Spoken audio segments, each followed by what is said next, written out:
junto con saludar, doy inicio a la clase de ontología jurídica para la Universidad de Tarapacá. No teniendo alumnos, voy a pasar la lista de forma automática y voy a establecer que no asistieron.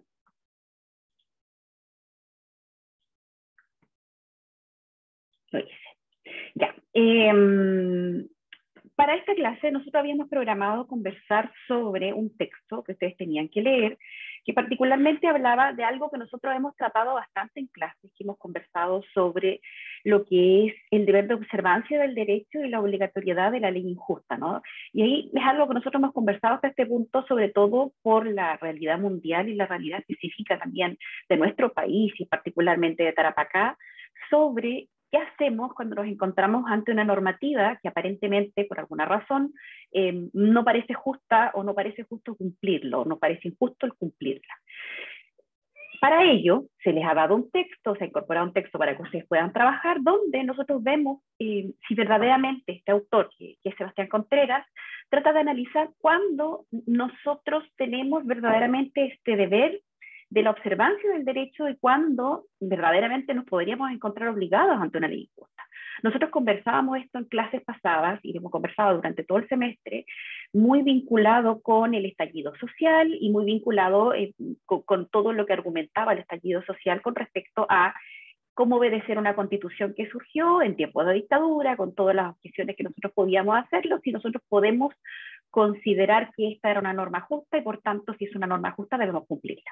En virtud de ello, como nosotros nos hemos preguntado bastante dentro de lo que es este deber ético de los abogados y las abogadas y de lo que es la deontología jurídica, nos hemos preguntado entonces cuándo nosotros verdaderamente nos encontramos ante este deber. Y para ello buscamos algunos argumentos que nos da este profesor Sebastián Contreras, que lo busca desde el naturalismo, desde una posición de un naturalismo del derecho, y llega como algunas conclusiones con respecto a qué entendemos nosotros que cuando nos encontramos ante una norma justa o injusta.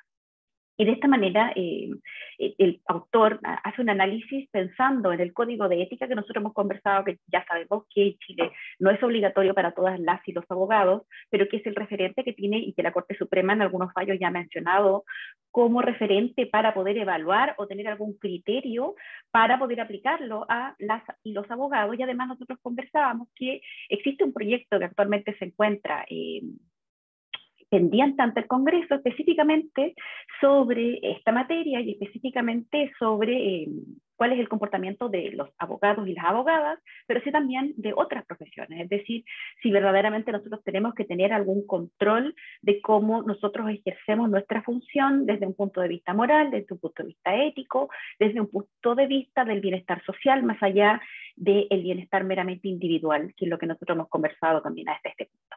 En esa línea, el autor revisa el nuevo código de ética, el nuevo código de ética que es del 2011, que yo les mencionaba, y dice que si bien en ninguna parte se habla de esta observancia del derecho o la observancia o obligatoriedad de la ley injusta, dice que este problema igual no lo puede encontrar transversalmente en diversas normativas, diversas normas específicas del nuevo código de ética que rige a las y los abogados que se encuentran colegiados en el Colegio de Abogados AG. Y es así como indica diferentes normas referidas al deber de cumplimiento del derecho que tienen los abogados y las abogadas con sus clientes, y así también con todos los que participan en algún procedimiento, y allí el autor hace algunas distinciones con respecto a determinados procedimientos. Existe entonces en este nuevo código de ética un reconocimiento, dice el autor, a este deber general del cumplimiento del derecho. Entonces dice, si bien no se refiere a qué ocurre con respecto a la verdadera obligatoriedad de la norma que pueda ser injusta, que nosotros califiquemos como injusta, sí está reconocido transversalmente en el nuevo código de ética que nosotros conocemos, este reconocimiento a este deber general del cumplimiento del derecho. O sea, como un valor presente en nuestra normativa, en nuestro sistema jurídico, encontramos presente esta idea de este deber de cumplimiento general del derecho. El autor más adelante nos argumenta por qué habla o por qué se habla de que nosotros incluso ante una norma injusta, haciendo algunas distinciones, tenemos la obligación de cumplir. Y ahí empieza a elaborar y a trabajar sobre esa línea, pero no lo vayamos adelantando sobre lo que va diciendo el texto. En un primer punto, entonces, el autor hace un planteamiento del problema y indica que os habla o se refiere con respecto a cómo se han entendido ciertas críticas que hace el naturalismo cuando nos encontramos ante normas injustas, específicamente también algunas críticas con respecto a las doctrinas de derecho natural niegan que las leyes injustas sean verdaderas normas jurídicas y se apoyan en el antiguo aforismo agustiniano de que la ley injusta non est lex, y probablemente ustedes lo estudiaron probablemente dentro de los primeros años de derecho, este aforismo jurídico en virtud del cual nosotros entendemos que la ley injusta no es derecho. Entonces este autor considera que es una interpretación como exagerada de este aforismo jurídico, el que nosotros concluyamos que cuando nosotros consideramos que una norma no es justa, no tengamos este deber de cumplirla. Entonces nos indica que más bien enseña que las normas positivas injustas no deben ser cumplidas bajo ningún respecto, dice. Eso para el autor considera que es una exageración en este aforismo jurídico. Más adelante, cuando va trabajando sobre esta línea, nos indica que en realidad más que nosotros decir que la ley injusta no debe ser cumplida, se refiere a que se puede derivar de una ley injusta alguna especie de cumplimiento adyacente, supletorio, y ahí lo vamos viendo, y este principio tiene que ver más bien con el tema del deber o de lo que es la protección del bienestar social. Buenas, Jocelyn.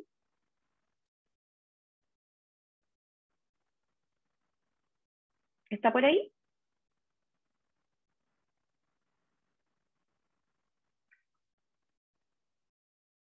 Ahí. Gracias, Jocelyn. Ah, perfecto, ya. Yo empecé un poquito la clase, hablé algo del principio, lo puedo reiterar. Voy a esperar entonces un poquito para pasar la lista y lo voy a ir incorporando, porque si están recién conectándose.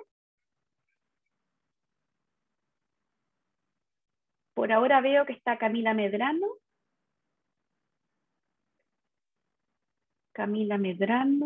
y está Jocelyn Castillo.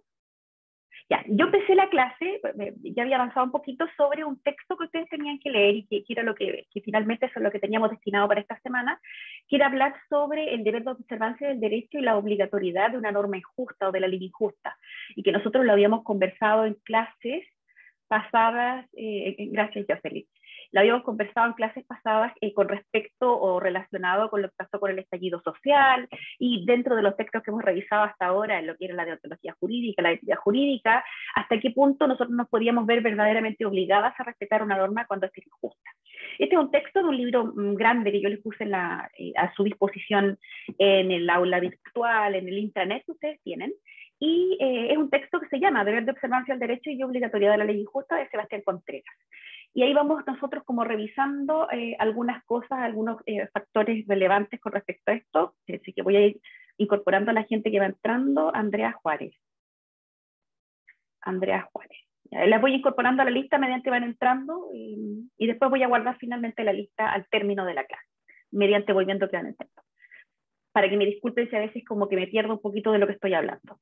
Ya, les estaba hablando entonces con respecto a esta idea del deber de observancia del derecho y la obligatoriedad injusta. Y este autor en particular, cuando habla de esta idea, nos presenta que este es como un problema principal de cuando nosotros hablamos de la ética jurídica. Y aquí les pregunto, porque bueno, varios de ustedes me entregaron sus trabajos, creo que fue el viernes pasado, lo empecé a revisar ahora este viernes, probablemente algunos pudieron revisar algunos temas de ética jurídica, y si yo les pregunto, no sé si leyeron este texto, pero uno está obligado a obedecer una norma, que es cuando uno considera que es injusta.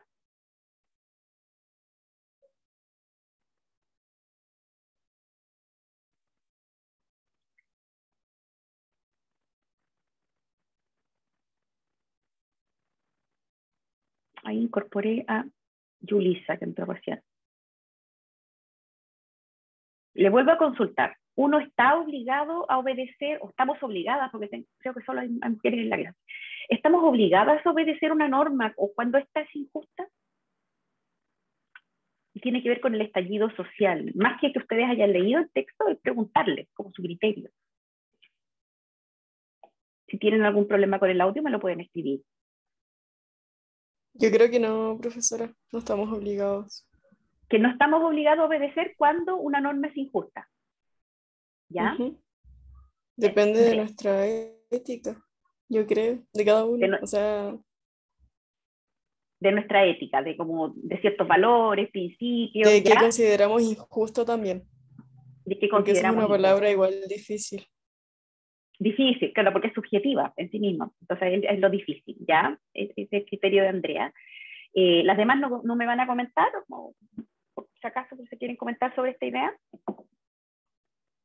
sobre si estamos obligadas a obedecer una norma cuando esta es injusta, y piensen ahora todo lo que está ocurriendo a nivel nacional con respecto al estallido social, todo lo que nosotros hemos visto.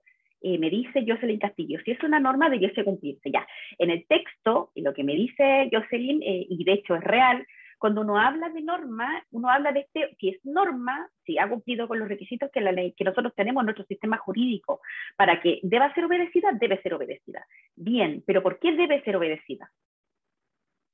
Si es una norma, debiese ser obedecida. Está bien lo que dice Jocelyn, pero ¿por qué? ¿Por qué debe ser obedecida?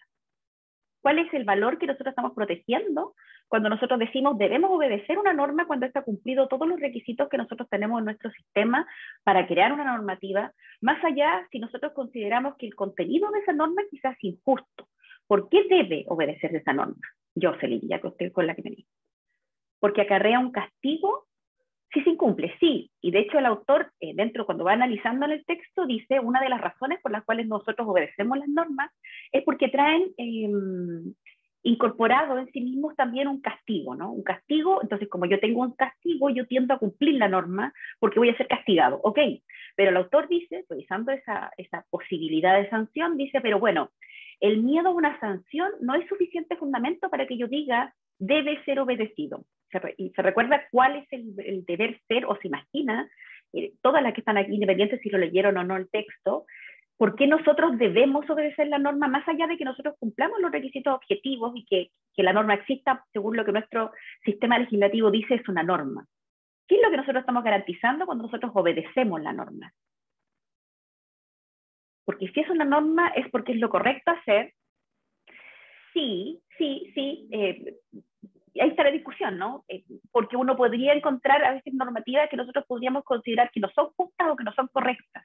Pero incluso cuando nos encontremos, dice el autor, que nos encontremos ante normas que nosotros consideremos, y pensemos no solo nosotras 5 o 6 personas, sino una gran mayoría del país, pensemos, por ejemplo, yo se lo pienso mucho en virtud de lo que ocurrió con el estallido social. Gran población, gran cantidad de chilenos y chilenas se manifestaron estando en desacuerdo con algo que estaba ocurriendo en Chile, y en algún momento se indicó específicamente la constitución política, y esto derivó a que nosotros tengamos ahora todo un proceso de generación de una nueva constitución para Chile. Entonces, ¿por qué? Y no creo que quizá lo saben, pero no lo dicen, y el autor lo dice expresamente, y yo se lo voy a decir ahora. La razón fundamental por la que nosotros debemos obedecer la norma, incluso cuando consideramos que una norma es injusta, cuando está cumplido, por supuesto, ya es ley, tiene que ver con lo que el imperio del derecho garantiza. Es decir, nosotros obedecemos la norma porque las normas y el derecho existen para garantizar el bienestar social. El bienestar social, la estabilidad social. Entonces, ¿qué es lo que me dicen los naturalistas, ¿no? Y en general, los analistas del derecho, los que estudiamos el derecho? Nosotros debemos obedecer la norma, porque si no la obedecemos, nos podemos encontrar ante la afectación del bienestar social total. Y como es mayor el valor del bienestar social a una norma que uno pueda encontrar injusta o que no es injusta, entonces ahí es donde se da el problema. Y me dice Jocelyn, pero siguiendo ese ejemplo de estallido social, se garantiza. Claro, es que ahí está, y yo eso es lo que quería plantearles hoy día cuando estaba leyendo el texto. Eso me dice el texto, me dice, claro, este bien mayor es el bienestar social, y por tanto nosotros debemos obedecer una norma, incluso cuando nosotros consideremos que esta norma es injusta, o una gran cantidad de la población considere que es injusta. En virtud de lo que dice el autor, nosotros, y que él analiza varios autores, debemos cumplir la norma porque garantizamos el bienestar social. Ya bien. Y ahí es donde se produce el problema, es como el origen de la discusión que nosotros estamos dando. Nosotros pensábamos lo mismo, pensemos dentro del objetivo que la Constitución del 80 es una Constitución injusta, que nosotros consideramos, no sé, no estamos de acuerdo en cómo se configuró, todo lo que nosotros hemos conversado hasta ahora. en virtud de lo que me dice este autor, yo tendría que respetar la Constitución, independiente que yo considere que es injusta. ¿Por qué? Porque lo que garantizo es el bienestar social, ¿verdad? Garantizo que no haya desórdenes, garantizo una serie de garantías que se encuentran dentro de la Constitución. Pero eso no nos bastó. Ese valor de obedecer una norma que una gran mayoría o una gran cantidad de chilenos y chilenas consideraba injusta o en su origen consideraba que no era válido, no bastó para mantener el bienestar social. Solo el hecho de que nosotros respetáramos la norma, todo lo contrario, generó un conflicto mayor a futuro porque se fue como guardando como esta rabia o malestar que existía con respecto a la norma. Entonces lo que me dice el autor es cierto con respecto a cómo nosotros y nosotras debemos obedecer las normas y cuál es el imperio del derecho, pero también nosotros tenemos que preguntarnos este valor, sobre todo en la realidad jurídica que nosotros estamos ahora, de más allá del objetivo, el valor subjetivo de la norma. Es decir, si una norma es injusta y es a tal grado injusta para una proporción amplia de la población, entonces nosotros quizá nos preguntamos hasta qué punto podemos obedecer a esta norma. Y viéndolo de esta manera, dentro de lo que nosotros hemos revisado, lo que aparece en texto y lo que ha ocurrido en nuestra realidad nacional, nosotros podríamos decir, bueno, y en virtud de desobedecer ciertas normas, porque no se desobedeció la Constitución en su totalidad durante el estallido social, ¿no? O en las manifestaciones de hace poco, ¿no? Que recordaban y conmemoraban el estallido social, sino que se desobedecen algunas normas con respecto al orden social, específicamente también la protección de la propiedad privada, todo lo que más ha aparecido en los diarios en este último tiempo. Nosotros nos podríamos preguntar, bueno, pero en virtud de lo que ocurrió, del estallido social, se generó la Convención Constitucional. Y la Convención Constitucional está generando una nueva constitución para Chile. Entonces ahí es donde nosotros vemos que esto, que por supuesto lo analiza el autor, lo analiza basándose en variados autores naturalistas, ¿no? Él busca como justificar en este bien mayor que es el bienestar social, el que uno obedezca a la norma. Entonces no sé qué opinan ustedes. Nos resultó esto de obedecer la norma por el hecho de cumplir con un criterio objetivo que me estableció el derecho tal como es, o cuando una norma en sí misma consagra algún valor injusto, o cuando esta norma ha sido generada por un pequeño grupo de la población que maneja harto poder, ¿es válido que nosotros la respetemos como a largo plazo? O cuando nosotros generamos, por ejemplo, una constitución como la del 80, que se generó por un grupo en particular. ¿Qué ocurre cuando la norma que nosotros vemos consagrada y específicamente en una constitución, que es la norma principal que rige como nuestra forma de existir, si no representa los valores, principios morales de la gran mayoría de las y los chilenos y de los habitantes del país? Esto genera malestar que eventualmente puede perturbar este bienestar social, que es lo que supuestamente garantiza la obediencia de la norma. ¿Qué opinan ustedes? Porque tiene que ver con el texto y con lo que estamos conversando.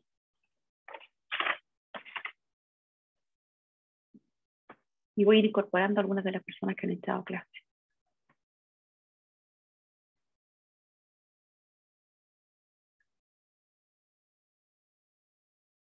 La problemática de repente sería sobreponer una norma a un principio, un valor.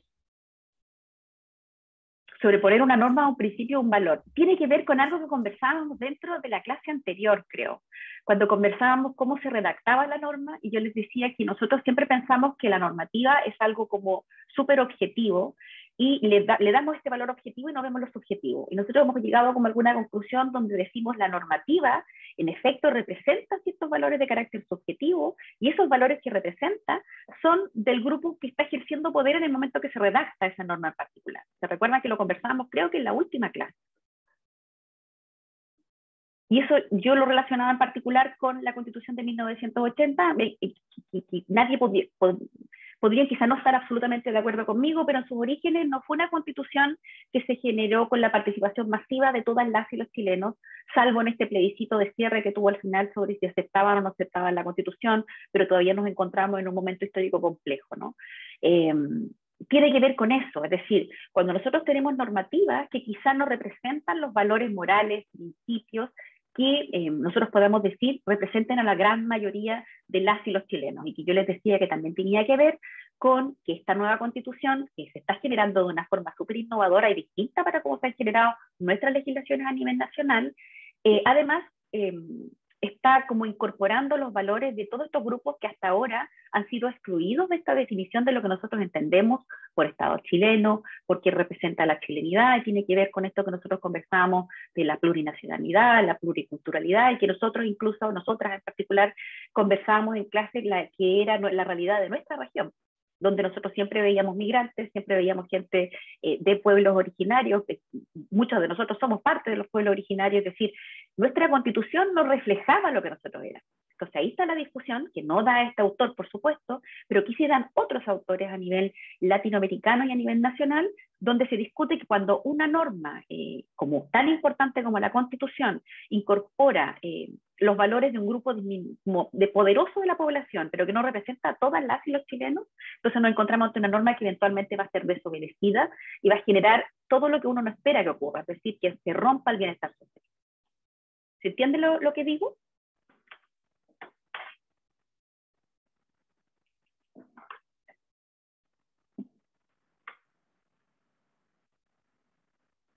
¿Se entiende o no se entiende?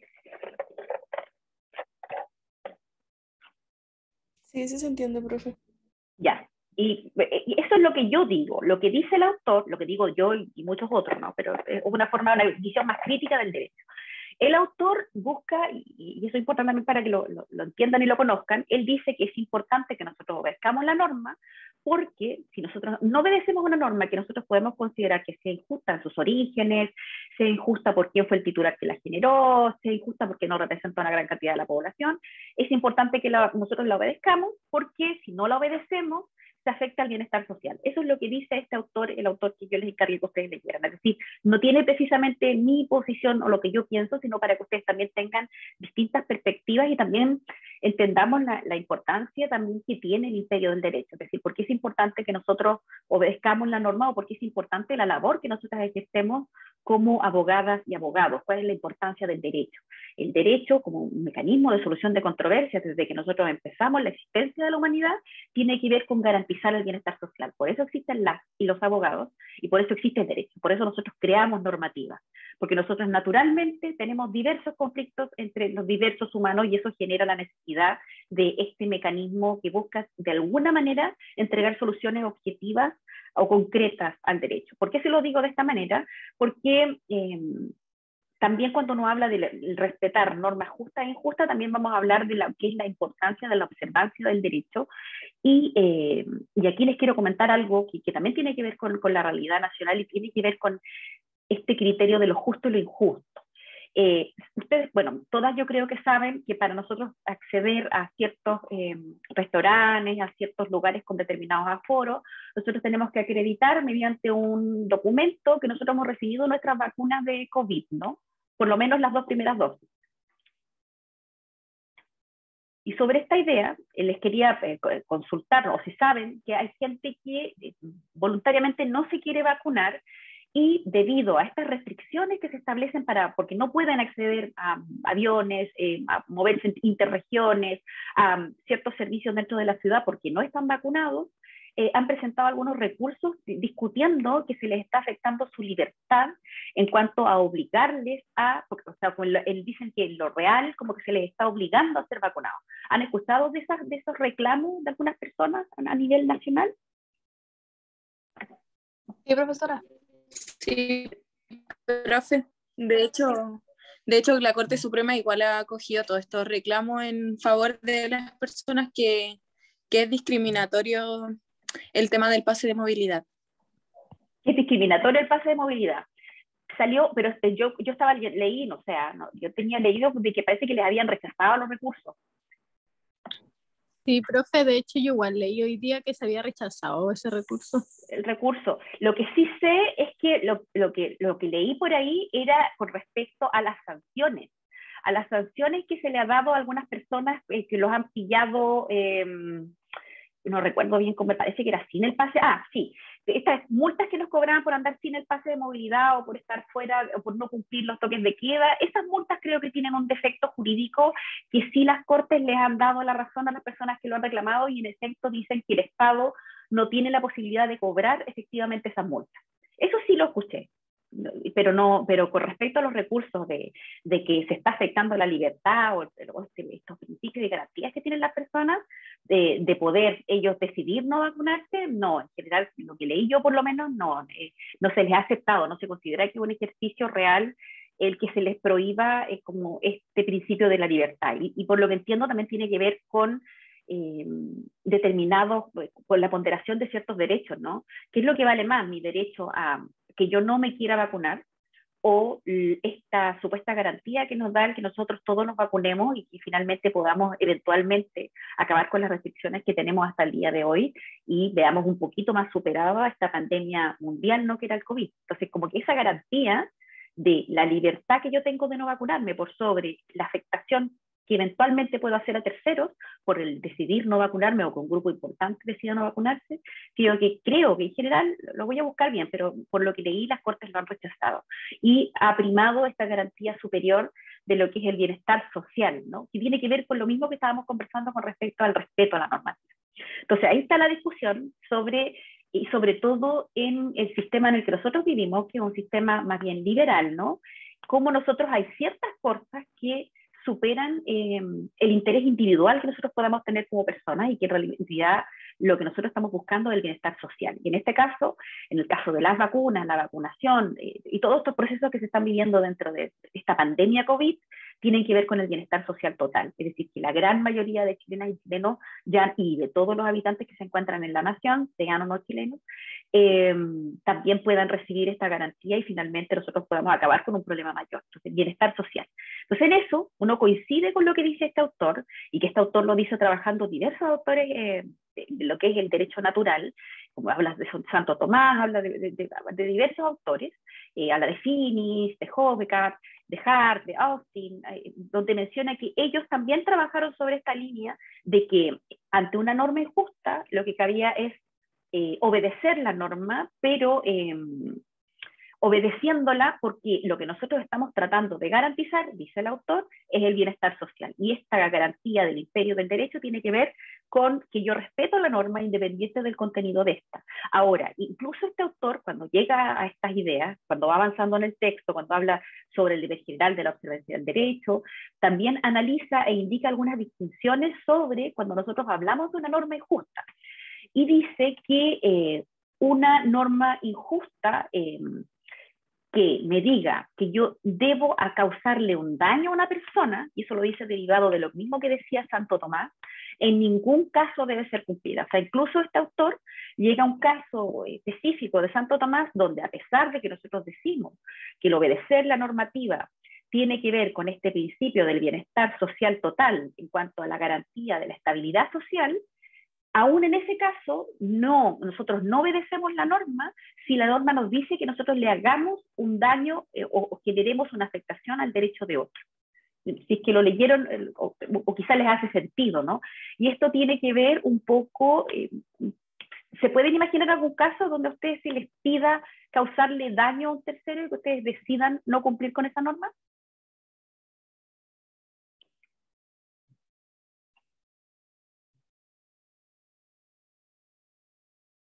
¿Existirá un caso de una norma en Chile en particular, ¿no? O en el mundo, si se les ocurre, donde se les haya pedido a alguien hacer algo para afectar la integridad de otra persona y ustedes decidan no cumplir esa norma? ¿Se pueden imaginar un caso de ese tipo? Yo imagino la pena de muerte. Como que nosotros tuviéramos vigente la pena de muerte y uno se niegue a realizarlo. Sí, podría ser, sí. Por supuesto, ya nosotros no tenemos la pena de muerte y, como saben, independiente de lo que digan algunas personas, nosotros no podemos volver a tener pena de muerte en Chile porque tenemos tratados internacionales donde una vez que uno toma la decisión de acabar con la pena de muerte, no puede volver a ella, no podemos dar como vuelta atrás sobre esa decisión. Pero claro, sería como que yo me negara a ejecutar esa orden. Y se los digo también con respecto, dígame. Profe, no sé si entra en lo que está hablando el caso del niño que estaba haciendo el servicio militar y para el estallido social, él votó como su arma y dijo que no iba a disparar contra su pueblo y se lo llevaron detenido. Yo estaba pensando en el caso de él, precisamente. como el caso de que él se negó finalmente a aplicar fuerza cuando él consideró que para como controlar a la población que se estaba manifestando no era necesario ocupar el arma, y él se negó, ¿no? Y además que lo estaba realizando en el marco de este sistema obligatorio del servicio militar. Entonces sí, lo estaba pensando en ese derecho de objeción que se habla en derecho internacional, es decir, donde uno se niegue a, finalmente tiene que ver precisamente con lo que estamos diciendo.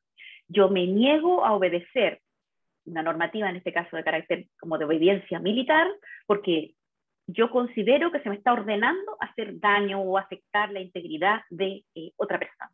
Entonces, si nosotros lo vemos incluso en el marco de este autor, incluso en el marco de Santo Tomás, es decir, desde lo que es el derecho natural, lo que hizo este conflicto estaría de acuerdo, ¿no? Y finalmente garantiza el bienestar social, porque él se niega a causar un daño porque considera que esta norma es injusta, y cuando hay una norma injusta, por tanto, yo no debo respetarla. Esa es la lógica jurídica detrás de lo que pasó en ese caso. Y en ese caso también fue bien discutido porque él pasó como finalmente a justicia militar, y ahí existe todo un debate, porque cómo funciona la justicia militar funciona distinta a cómo funcionamos nosotros en general, al derecho en general que no sea militar.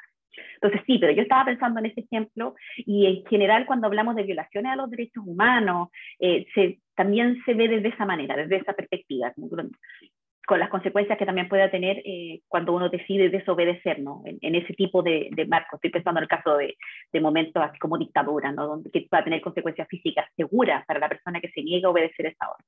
Entonces, se lo digo porque esta es una discusión que se da mucho y tiene que ver con este principio sobre cuando uno habla que una norma es justa o injusta y cuándo debemos respetarla. Entonces, incluso cuando nosotros hablamos desde la perspectiva de la obediencia del derecho, que es un principio que nosotros tenemos y que es algo que está incorporado dentro de lo que nosotros hacemos, incluso en ese marco, en donde nosotros garantizamos o vemos garantizado el bienestar social por el cumplimiento de la norma, aún en ese caso, si la norma lo que me da como orden es hacerle daño a un tercero, entonces en ese caso yo podría decidir no respetar la norma, ¿no?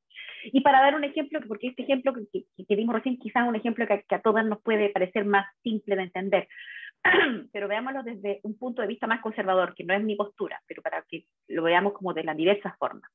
En este principio de la norma injusta y de no querer causar daño a un tercero, ¿se podría justificar el que ciertos profesionales de la salud se nieguen a realizar abortos? ¿Qué opinan ustedes?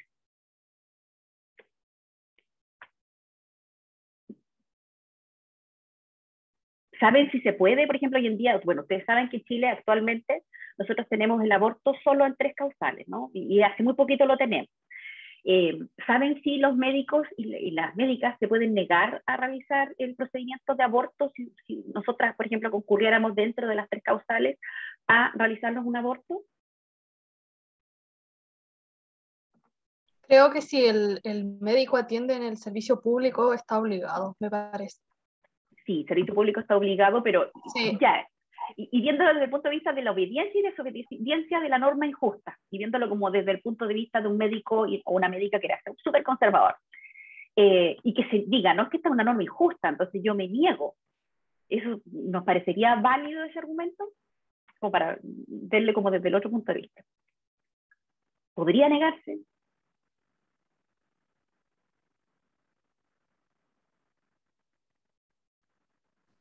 Es que el aborto en 3 causales ya es ley, entonces no podría como negarse. Es complejo, no podría negarse en un principio si trabaja para un hospital. Para clínica, recuerden que sí podría negarse porque existe el derecho de, me parece que objeción de conciencia, creo que le llaman, y lo peor de esa posible objeción es que también hay objeción de carácter institucional. Es decir, no solamente cada médico o médica específicamente considerado, sino que la misma institución dice que no va a realizar aborto. Es compleja la discusión ahí, porque si lo vemos desde el punto de vista como de la moral, los principios, y ahí se da la discusión, ese médico, esa médica podría encontrar que esa norma es injusta, ¿no? Entonces podría decir, bueno, pero ¿por qué yo estoy obligado a realizar un aborto? Pues ahí está el punto, ¿no? Sobre si debe o no debe respetar. Creo yo que la debe respetar. Si no la respeta, entonces no debiera trabajar en un hospital público y debiera trabajar en algún lugar donde efectivamente pueda ejercer este derecho de objeción. ¿Por qué yo creo esto con virtud de lo que les digo de la ley de aborto? Porque ya la ley de aborto en Chile en sí misma es una ley muy restringida, con estas únicas 3 causales que nosotros tenemos en Chile, y si además le sumamos que le damos la posibilidad que puedan tener objeción de conciencia a los médicos para realizarlo, En el caso de Iquique, nosotros tenemos solo un hospital público, ¿no? Que se hace cargo finalmente de todo Tarapacá, pero imaginen, y de hecho ha ocurrido casos dentro de lo que ha sido la vigencia de la ley de aborto en el sur de Chile, donde no hay muchos especialistas y se ha negado el único especialista a realizar aborto. Hola Álvaro. Hola profesora, buenas tardes. Buenas tardes. ¿Cuál es su apellido? Me olvidé. Porque no me sale ahí. Mundaca. Mundaca, ya. Ah, ya me aparece en lista Álvaro, ¿ah? Qué bueno profesora, gracias. Sí, para que conversemos después lo del trabajo. Aquí lo anoté. Ya, entonces estábamos hablando de... entonces ahí es donde yo creo que sí debiera obedecer, en este caso, aunque considere la norma injusta, por lo que les digo, porque si nosotros finalmente permitimos que no se cumpla con esta norma en particular, lo que es efectivo de una norma que ya se encuentra restringida en su génesis, que es la ley de aborto en Chile, entonces va a ser que sea absolutamente ineficaz, ¿no? Y que es lo que nosotros buscamos con la protección o con la garantía del aborto en Chile. Bueno, respetar el derecho que tienen las mujeres, en concebir una vida y llegarla a fin y después cuidar de esa vida, y eventualmente también proteger esa vida de no vivir desamparado o quedarse al amparo de las instituciones que nosotros tenemos que se hacen cargo de esos niños y niñas que eventualmente su madre o sus padres no querían que llegara al mundo. Entonces, por eso que probablemente eso es como viéndolo desde el punto de vista del aborto libre, ¿no? Más que el aborto intercausal, yo creo que saben también que actualmente se encuentra en tramitación y está aprobado, por lo menos es lo que volvió a tramitarse un punto, en principio está aprobado una ley de aborto libre, todavía se está tramitando, pero está en ello. Ya, entonces ahí vamos viendo nosotros como algunos puntos que hemos conversado para poder entender qué ocurre cuando nos encontramos ante una norma injusta o qué ocurre cuando nosotros creemos que una norma no debe ser cumplida. Entonces el autor dice que, en su opinión, al parecer las doctrinas del derecho natural, que es lo que más analiza este autor para poder sustentar lo que está diciendo, han evitado cuidadosamente, dice, decir que una ley contraria a la justicia no sea ley. ¿Por qué dice esto? No sea ley. Porque si nosotros hablamos de una norma injusta, nosotros entendemos que no es ley, entonces como le quitamos este carácter de ley, por tanto le quitamos el carácter imperativo o la obligación que nosotros tenemos de obedecer. Entonces así dice, en consecuencia, las leyes injustas tienen fuerza para obligar en algunos casos, aunque no per se, sino solamente por accidente, en cuanto dice son leyes. Y esto tiene que ver con lo que yo les mencionaba antes, es decir, aquella norma que pueda ser parcialmente injusta debe ser obedecida, porque van entrando compañeros, debe ser obedecida porque nosotros lo que garantizamos es el bienestar social. Eso me dice el autor y me dice en general el derecho natural. Si se utiliza, se le activa el teléfono, parece. Voy a parar el video. Ahí salió, ya. Y ya, hasta aquí les queda claro lo que hemos revisado. Voy a seguir viendo un poquito más.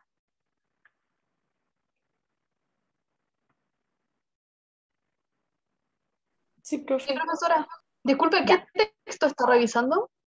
Estoy revisando, pues se lo dije al principio, se lo digo. El deber de observancia del derecho y la obligatoriedad de la ley injusta de Sebastián Contreras, páginas 110 o 115 del texto que tienen de ética jurídica. Que yo por ahí está. Entonces, eso es lo que les estoy hablando ahora. Ya, entonces sigo, bueno, y ahora hablando sobre este deber general de observancia del derecho, que es lo que me dice este autor para poder sustentar por qué nosotros debemos obedecer una norma incluso cuando consideramos que está injusta o parcialmente injusta. Dice, la observancia de la ley conlleva el cumplimiento de las disposiciones del poder del Estado porque éstas tienen esta fuerza directiva, es decir, nosotros respetamos el derecho porque el derecho viene o garantiza esta generación del Estado, ¿no? Y el Estado, una vez que nosotros tenemos Estado de Derecho, tenemos normativas que nosotros obedecemos, encontramos esta fuerza directiva en lo que es el Estado, ¿no? El Estado como total, no solamente como el Ejecutivo. Entonces ahí nosotros nos vemos una fuerza directiva que se deriva del respeto que nosotros hacemos a la normativa y al derecho. Entonces ahí uno puede entender lo que dice un poco el autor. Si nosotros lo vemos desde el punto de vista crítico de esta visión del derecho, que es la forma en que en general enseño yo y que se está revisando ahora, sobre todo por la, yo diría, doctrina latinoamericana del derecho, que es más crítica a esta visión, ¿qué ocurre cuando nosotros, por qué a veces ocurren estos estallidos sociales, estas disconformidades de una población, proporción importante de la población.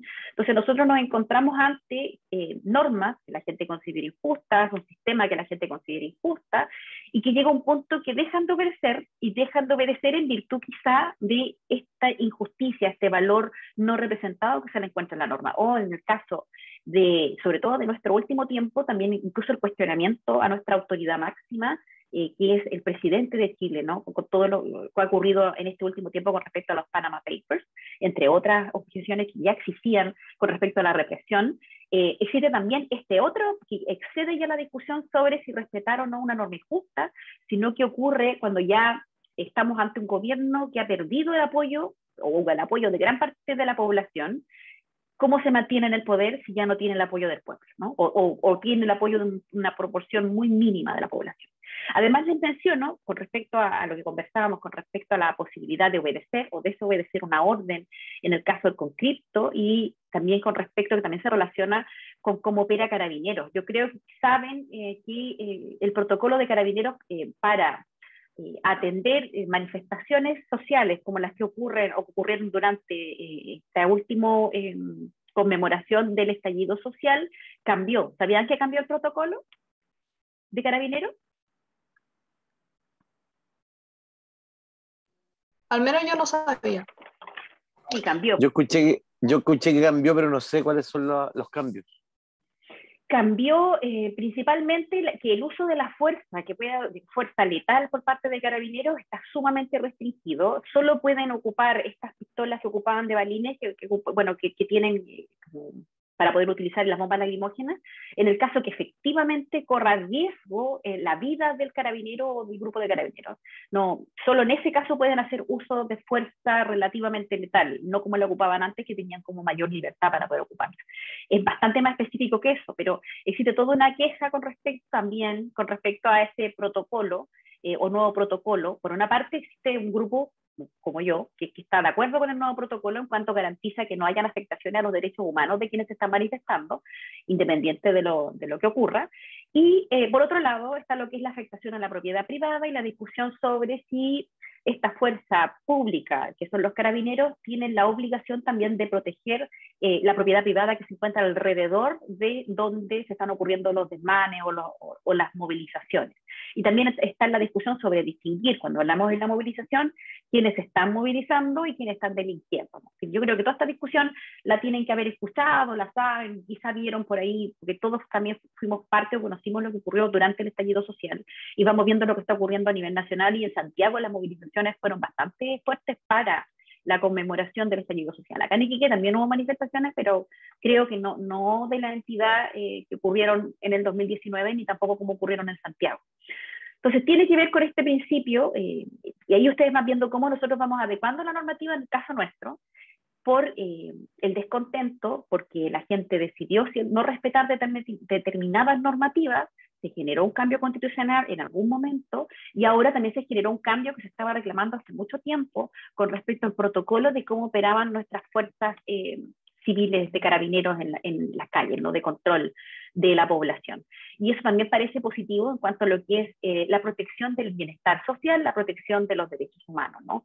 De quienes se están manifestando. Es decir, para que no haya un ejercicio excesivo de la fuerza, que era algo que yo les mencionaba y que tiene que ver también con lo que estamos conversando y con lo que conversamos en la clase anterior, cuando yo les hablaba que la norma era injusta, y cuando la norma, dentro del contenido moral, los principios que reflejaba la norma, no reflejaban quizá los principios de la mayoría, yo les decía, o de la gran mayoría de los chilenos, o de un grupo de personas que viven en un determinado país. Yo les decía que un autor determinado, decía específicamente Pareto, decía que la única forma de hacer obedecer una norma que era injusta y que no representaba a un grupo mayoritario de la población era mediante la fuerza. Entonces, en ese caso, cuando nosotros nos encontramos ante una normativa que representa a un grupo minoritario pero poderoso de la población, la única manera de hacerlo valer era a través de la fuerza. Entonces, el cambio de protocolo garantiza la protección en algún grado, garantiza la protección de los derechos humanos de quienes se manifiestan, y también garantiza la protección del ejercicio que hacen los carabineros, ¿no? En cuanto no se ven forzados a aplicar fuerza, viéndolo para no siempre pensar en los carabineros como los malos, sino pensar también como que no se arriesguen a atacar a los manifestantes. Y también tengan la posibilidad de decidir no atacar, que era lo que nosotros conversábamos antes. Antes quizá ni siquiera tenían la posibilidad de objetar, para no siempre pensar como viendo a los carabineros como los malos de la dinámica que estamos conversando. Ya. Y es así donde el autor, me dice Álvaro, Mahatma Gandhi decía que cuando una ley es injusta, lo correcto es desobedecer. Sí, decía con respecto a específicamente la obediencia de la norma. Y de hecho decidía desobedecer, pero él desobedecía y creó todo un movimiento como de una forma pacífica, ¿no? Se manifestaba de forma pacífica Mahatma Gandhi. No estoy diciendo que sea la única forma de manifestarse, pero estoy haciendo la relación con respecto a Mahatma Gandhi. Es decir, como nosotros hemos ido avanzando con respecto a la normativa, y también tiene que ver con lo que dice el texto cuando habla de Santo Tomás. Para Santo Tomás, si uno toma como, cuando habla de que la norma es injusta, lo que hace es darme una orden para que yo le haga daño a un tercero, me dice también Santo Tomás que es mi obligación desobedecer. Entonces también coincide con Mahatma Gandhi en esa idea, es decir, en el aspecto de que nosotros no tenemos el deber de observancia del derecho cuando el derecho finalmente me obliga a hacer algo abiertamente injusto. Entonces, nosotros tenemos el deber de desobedecer, en esa idea, ¿no? Sin que pierda importancia la relevancia del derecho para el Estado de Derecho, pero también es importante, y esa es la conclusión que quizá no hace este autor, pero que nosotros sí hacemos con lo que hemos trabajado en clase. Es importante también que la normativa refleje a la población de la que estamos hablando, es decir, no sacamos nada con crear normativa que no refleje nuestros valores y principios. Cuando nosotros creamos normativa que no refleja nuestros valores, principios e intereses, entonces lo que construimos es una fórmula para un estallido social posterior, que fue lo que ocurrió ahora, que es lo que ha ocurrido en este último tiempo y que sigue ocurriendo en cuanto todavía existe esta sensación de malestar por encontrarnos en un sistema que la gente considera que no ha escogido vivir en él o que no les representa. Eso es lo que uno escucha cuando hablan del estallido social, ¿no? Entonces hay generador de cambio. Y me habla, ¿por qué este autor? Sobre por qué el derecho es obligatorio, y me habla de esta autoridad, carácter obligatorio de la existencia del derecho como una herramienta social. Dice, si el derecho no tuviera este carácter obligatorio, como herramienta social perdería valor. Es decir, no podría tener valor o no tendría sentido si el derecho no fuera obligatorio. Y dice, parece claro que la obligación de observancia del derecho se presenta como una correspondencia lógica del propio existir del derecho, pues ciertamente un derecho que no exigiese obediencia es una contradicción lógica, dice. Para nosotros poder hablar de norma, para poder hablar de derecho, nosotros estamos hablando siempre de algo, como bien me decía hace un rato Jocelyn, que incorpora una sanción y por tanto al incorporar una sanción yo me veo obligado a cumplir. Entonces el sistema del derecho impone al ciudadano sin distinción una razón para actuar que no puede ser dejada sin efecto por otras razones, dice el autor. Por ello no hay grados de obligatoriedad jurídica, dice. El deber de observancia del derecho tiene una fuerza jurídica invariable, dice el autor. Dentro de lo que nosotros podemos coincidir o no, sí coincidimos en la importancia del derecho y coincidimos también que en muchos casos el derecho para que sea respetado requiere incorporar una determinada sanción. Es así como dice, estar bajo esta obligación de observancia del derecho puede significar en primer lugar la posibilidad empírica de ser sometido a una sanción y que este autor, y que nosotros ya decíamos al principio de la clase, el que yo obedezca una norma o crea que el imperio del derecho solo obedece a que existe una sanción no es suficiente para darle suficiente sustento, dice. Es preciso dar otro significado a este deber general de observancia del derecho. Y es ahí donde dice debemos cumplir el derecho porque el cumplir el derecho es esencialmente o socialmente necesario. Es la única manera, dice este autor, de nosotros garantizar el bienestar social, el obedecer la norma. Y ahí donde, yo incluso también le había anotado aquí, donde se produce, él nos dice nosotros debemos respetar la norma, incluso cuando nos encontramos ante una norma injusta, porque si nosotros no respetamos la norma, cuando consideramos que es injusta o parcialmente injusta, lo que hacemos es afectar el Estado de Derecho porque afectamos el bienestar social. Pero ahí se da lo que nosotros hemos conversado durante todas las clases, ¿qué ocurrió entonces con el estallido social? Entonces, ¿por qué ocurren? Entonces, no garantiza que nosotros obedezcamos la norma y que no ocurran estallidos sociales cuando la norma finalmente es injusta, que es lo que nosotros debatimos de lo que dice este autor en particular. Entonces, él nos dice que por lo menos en una primera parte, uno no se encuentra ante un deber de observancia del derecho que no representa como esta obligación de carácter incondicional. Eso es lo que hemos revisado hasta este punto. Dice, aun cuando existe una presunción de que la norma positiva impone una conducta, esta debe ser cumplida por todos, sino que no se desconoce que la simple prescripción de una conducta por el sistema jurídico pudiera ser insuficiente para que algo sea moralmente obligatorio. Es decir, dice el autor, reconoce que tampoco sería suficiente que nosotros creamos una normativa y solo por el hecho de crear la normativa y de crear una sanción, como lo queramos crear, necesariamente signifique que sea obligatorio que todos lo vamos a seguir, que es lo que estábamos conversando hace un rato. Así, por causa de este significado moral del deber de cumplimiento del derecho, los ciudadanos tenemos una obligación que no es invariable, sino que en realidad depende del mayor o menor razonabilidad de la conducta prescrita. Es decir, nosotros nos tenemos que preguntar si una norma debe o no debe ser obedecida, preguntándonos si la razón que está detrás de esta norma es razonable, es decir, si nosotros verdaderamente podemos encontrarle alguna razón de ser jurídica a esa norma que me está prescribiendo una determinada conducta. ¿Qué sería la observancia en este sentido? No entiendo la pregunta bien, Álvaro.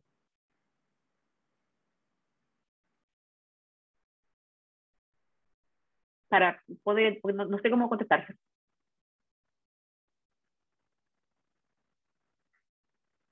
Que la observancia como el concepto, ¿qué sería tener observancia frente al derecho o a la norma?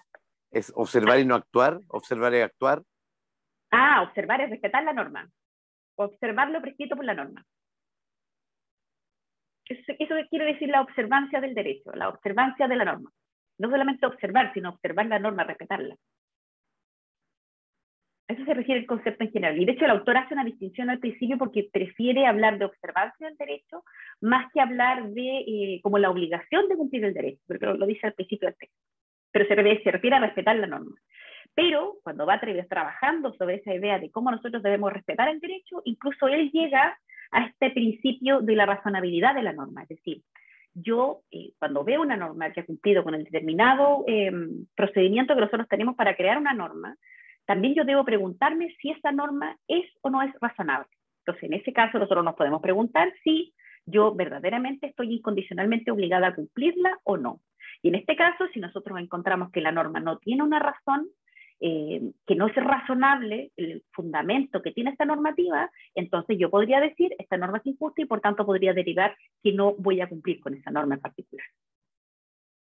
Y dice que en este caso nos vincula directamente con el asunto de la inobservancia de las leyes injustas, precisamente porque se trata de normas contrarias a la razón natural.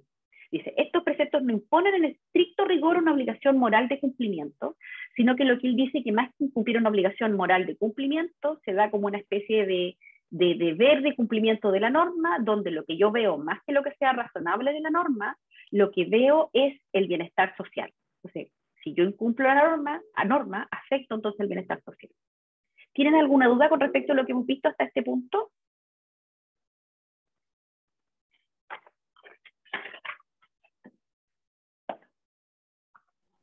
No, profe, está todo claro. Ya, entonces déjenme revisar si si escribí a todos los que entraron, porque hay algunos que entraron y salieron. Está, Jocelyn Castillo está. Sí, profe. Yulisa Cortés. Yo la vi que entró y salió, parece que se le caía el internet. Sí, profe, está con problemas de conexión. Sí, Andrea Juárez también la veo, creo. Sí, profe. Alexandra Maita también vi que entró y se salió un par de veces, por lo que intuyo que también debe estar con problemas de internet. Camila Medrano está. Sí, presente. Y Álvaro Mundaca, que entró al final de la clase, también lo noté. Y creo que no me falta nadie, ¿verdad? ¿No? No, creo que no. Entonces voy a anotar aquí que estas son las personas que están presentes en la lista. Ya, entonces nos vemos la próxima semana. Les voy a estar mandando que lean, si es que pueden leer, ¿no? En el texto que yo les envié sobre lo que vamos a estudiar para la próxima semana, para que lo podamos conversar en clases el jueves. Y estoy revisando los trabajos. Yo creo que los voy a estar revisando esta semana, ya los empecé a ver. Profesora, Dígame. necesito hacerle unas consultas al final de la clase. Sí, dejo de grabar, me espera para que no se salga usted de la sesión. Así que nos vemos en la próxima clase. Chao. Chao, profe. Chao.